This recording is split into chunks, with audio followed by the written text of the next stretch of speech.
Welcome back to Mysteries of the Word, where we explore the hidden patterns and spiritual clues buried in scripture and history. If you've been following our Millennial Reign series, you know we've been asking some big questions. In the last episode, we explored whether Christ's thousand-year reign was global or regional, centered around the Byzantine and Slavic Christian world, while other parts of the earth remained in darkness. But that raises a new question. If that reign already took place, what happened afterward? Why does Revelation 20 tell us that after the 1,000 years, Satan would be loosed for a little season?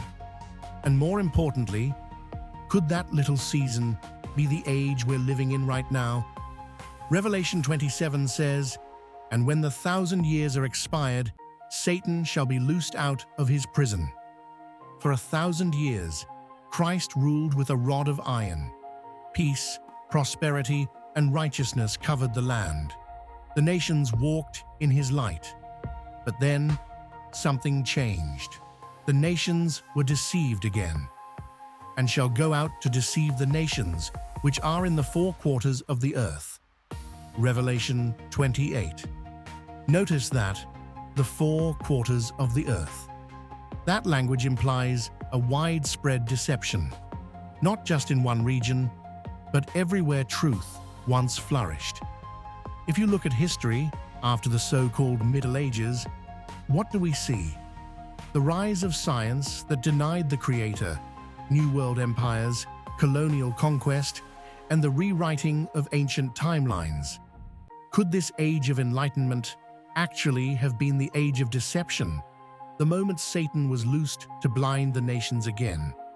Many ancient chronologists, even Isaac Newton himself, questioned whether our modern historical timeline had been altered. Some claim entire centuries were added. Others point to missing calendars and lost feast days. And during this same period, faith began to fade. Mystery schools and secret societies rose, and the world slowly forgot its divine order. When Satan is loosed, Scripture says he gathers the nations once more, Gog and Magog, to surround the camp of the saints. Could our modern world, with its global networks, central control, and digital towers of Babel, be that rising force? Think about it.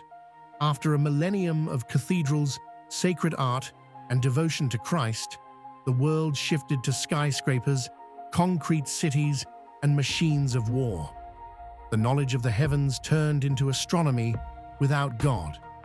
The symbol of the cross gave way to logos and brands, and the light of faith dimmed into the glow of a screen. If that's not a little season, what is? The real question is, why would God allow Satan to be released again? Revelation hints at the answer: to deceive the nations once more. This final deception tests humanity's loyalty. Will we follow the false light of technology, politics, and power, or the true light of Christ? In other words, just like in Eden, God allows choice again.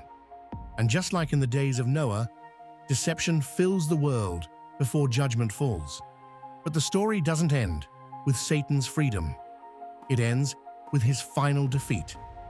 And fire came down from God out of heaven and devoured them. Revelation 29.